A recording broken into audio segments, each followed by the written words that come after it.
안녕하세요. 역사 돋보기입니다. 6.25 전쟁 11부 최종화입니다. 1953년 3월 소련의 스탈린이 죽자 2년을 질질 끌어온 휴전회담이 갑자기 박차를 가해 추진됩니다. 그간 포로 송환 문제로 다투었다고 하지만 포로 송환 문제가 해결이 됐더라도 스탈린은 벼랑간 무슨 이유로 돼서든 휴전회담을 지연시켰을 거예요. 휴전을 누구보다 반대하던 강경파 이승만은 전쟁을 고집했습니다. 이렇게 미국의 비협조적인 이승만은 미국에게 여간 골치 아픈 게 아니었습니다. 내가 둬야 해임시켜버리면 그만이지만 이승만은 어떻게 해야 될지 고민을 하다가 미국 CIA는 이승만을 암살하기로 합니다.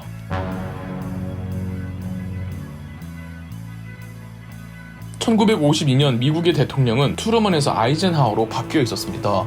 아이젠하워는 트루먼보다 더 강력하게 한국전쟁 종결을 내세우려고 했기에 이승만을 벼르고 있었죠. 이승만은 유엔군이 나가면 국군만으로라도 전쟁을 계속하겠다고 입장을 내보였고요. 1953년 5월 미 8군 단장 맥스웰 타일러는 이승만을 암살하고 미국의 협조적인 정부를 한국에 수립한다는 작전명 에버레디를 세웠고 유엔군 총사령관 마크 클라크가 승인합니다. 거의 모든 준비를 마치고 실행 타이밍만 보는 시점에서 이승만이 재무덤을 팠는데요. 1953년 6월 이승만 대통령이 거제 포로 수용소에 있는 반공포로들을 유엔군 모르게 석방시켜준 겁니다. 이게 그 유명한 이승만 대통령의 반공포로 석방 사건입니다. 석방이 아니라 엄밀히 말하면 포로들이 탈출할 수 있도록 수용소를 지키던 한국 경찰들과 군인들이 길을 열어주었죠. 약 3만 명 정도의 반공포로가 탈출했다고 합니다. 가뜩이나 포로 문제로 예민하다가 겨우 합의점을 찾았는데 양측 허가도 없이 이승만이 그냥 포로를 풀어준 겁니다. 아이젠하워 대통령은 자다가 일어났다고 하며 영국의 처칠은 아침에 면도를 하다가 소식을 듣고 배웠다고 합니다.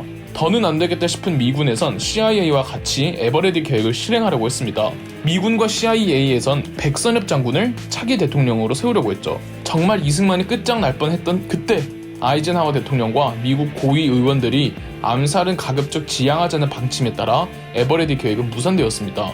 그래도 이승만이 미국과 대립하려는 사람이 아니고 미국이 잘 달래면 얼마든지 통제할 수 있다고 생각했죠. 미국은 이승만을 죽이기보다는 달래기로 합니다. 아이젠하워가 중재의 신이거든요. 이 아이젠하워 대통령은 국무부 차관보 월터 로버트슨을 한국으로 급파합니다. 월터 로버트슨은 이승만을 만나 전쟁이 끝이 난다고 걱정할 필요가 없으며 휴전협정을 맺고 난 뒤에도 국군의 육해공군 군사력 강화에 협조할 것이며 2억 달러의 경제 원조와 미국이 한국의 안전을 꼭 보장해주겠다는 한미 상호 방위 조약을 조건으로 이승만을 겨우겨우 설득시켰습니다. 대신 이승만의 돌발 행동에 대해서도 미국은 가만히 있을 수는 없었고 휴전회담에서 대한민국 측을 배제시키며 혹시 휴전협정을 맺은 뒤 이승만이 진짜 한국군의 단독 군사작전을 한다면 그땐 진짜 이승만을 암살하는 선에서 끝냅니다.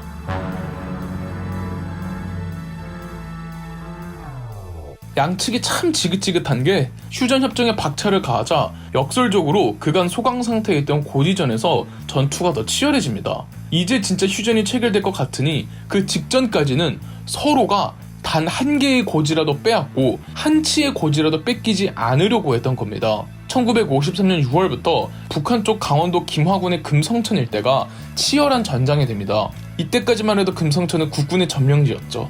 1953년 6월 10일 공격해온 중공군의 마지막 공세에 금성천 일대를 사수하던 국군 제5사단이 5일을 싸운 끝에 6월 15일 중공군 1만여 명을 사살하면서 방어에 성공했습니다. 유엔 공군의 폭격기들도 공중 화력 지원으로 크게 활약을 했고요. 우리도 공격할 땐 공격을 해야죠. 6월 22일 국군이 강원도 양구군의 M1 고지를 탈환합니다. 그 주력은 신생사단이었던 국군 제20사단이었는데요. 12일간 국군 측이 18번을 성공하고 중공군이 22번을 성공하면서 M1 고지가 16번이나 주인이 바뀌었습니다. 얼마나 처절한 전투였는지 감이 오시나요? 이토록 처절한 전투를 거쳐 신생사단이었던 국군 제20사단이 잘 싸워준 덕에 M1 고지를 빼앗는 데 성공합니다. 단 강원도 고성에 있는 351 고지는 북한군의 기습으로 인해 국군 제15사단이 분투했으나 6월 25일 빼앗기고 말았습니다. 싸운다면 더 싸울 수 있었는데 제15사단의 사단장 최영희 소장은 적은 병력으로 무리하게 싸우다가는 아군 측 피해만 커질 뿐이라며 351 고지를 내어주었죠. 7월 6일부터 11일까지는 중공군이 철원에 화살머리 고지를 빼앗으러 다시 공격해 왔는데요. 당시 화살머리 고지에는 국군 제2사단이 있었습니다. 중공군이 이 주특기가 야습이잖아요. 김웅수 사단장이 중공군의 주특기인 야습을 역이용해서 우리가 야습을 감행해 빼앗겼던 전초기지들을 다시 탈환해내며 방어에 또 승리합니다. 2차 화살머리 고지 전투에서도 사수한 결과 철원이 대한민국 영토로 확실하게 편입될 수가 있었죠. 1953년 7월 13일 중공군은 최후의 일격을 날리기로 합니다. 목표는 강원도 김화군의 금성. 당시 다른 전선은 지금의 휴전선과 거의 일치했는데 금성에만 우리 국군이 진격해 있어서 거기만 툭 이렇게 돌출되어 있었거든요. 이 금성 돌출부를 중공군이 빼앗아서 강원도 화천까지 내려가는 게 중공군의 목표였습니다. 마지막 전투인 만큼 중공군은 가용한 모든 병력을 다 동원하는데요. 그 수가 무려 24만.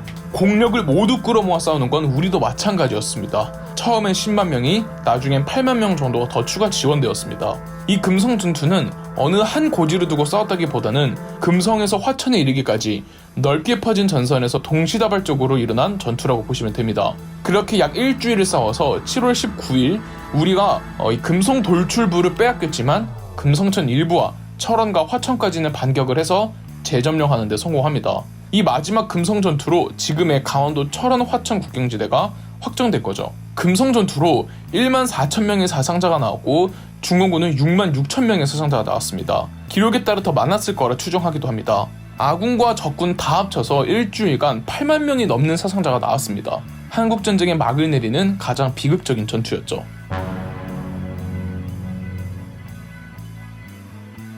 1953년 7월 27일 밤 10시부로 모든 전쟁이 중단되었습니다. 판문점에선 휴전이 체결되었죠.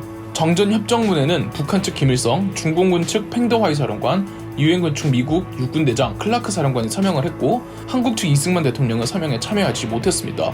정전협정문에 따라 휴전선, 비무장지대, 군사분계선이 그어졌고 이로써 6.25 한국전쟁이 끝이 납니다. 국방부 군사 펜튼 연구소에 따르면 3년간의 6.25 전쟁간 6회 공군 다 포함해서 국군은 14만 명이 전사했고 2만 4천 명이 실종, 45만 명이 부상을 당했으며 약 8천 명의 포로가 나왔습니다. 민간인의 경우 24만 명이 사망했으며 기타 학살, 부상, 납치, 행방불명 등을 조사했을 때 공식적으로는 99만 명의 인명 피해를 봤다고 하나 실제로는 더 되겠죠. 유엔군은 전투부대로 미국, 영국, 호주, 네덜란드, 캐나다, 뉴질랜드, 프랑스, 필리핀, 터키, 태국, 남아공, 그리스, 벨기에, 룩셈부르크, 에티오피아, 콜롬비아 등 16개국이 참전하였으며 의료지원국으로 스웨덴, 인도, 덴마크, 노르웨이, 이탈리아 등 4개국이 지원해 주었습니다. 전사자가 제일 많은 국가는 역시 미국이었고 미군 3만 명이 전사했습니다. 영국은 파견한 5만 6천 명 중 1,000명이 전사했고 2만 6천을 보낸 캐나다가 500명 전사, 2만 명을 보낸 터키가 960명 전사였습니다. 가장 많이 전투병력을 보내준 국가들이 순서대로 미국, 영국, 캐나다, 터키였죠. 적군 피해를 볼까요? 북한군은 3년간 50만 명이 사망을 했고 민간인은 사망, 실종, 기타 피해 다 합쳐서 약 170만 명의 인명피해가 있었습니다. 아무래도 미군 폭격기들의 폭격이 북한군 인명피해가 많은 이유가 아닐까 합니다. 중공군은 처음 압록강을 도강에 투입될 때는 20만 명이었지만 한국전쟁 다 통틀어서 최대 규모였을 때가 122만 명, 이 중 11만 명이 전사를 했고 부상과 행방불명 다 포함하면 약 36만 명의 인명피해를 봤습니다. 소련은 주로 장비적인 지원과 장교들을 파견했기에 인명피해는 300명 정도, 항공기는 300여 대를 손실했다고 합니다. 이토록 끔찍했던 한국전쟁은 이렇게 끝이 나서 오늘에까지 영향을 주고 있답니다. 너무 익숙해서 무뎌진 6.25 전쟁 또한 우리가 늘 잊지 말아야 할 역사 중 하나입니다. 그럼 역사 돋보기였습니다. 영상 재미있으셨다면 구독과 좋아요, 알림 설정까지 해주시면 감사드리겠습니다.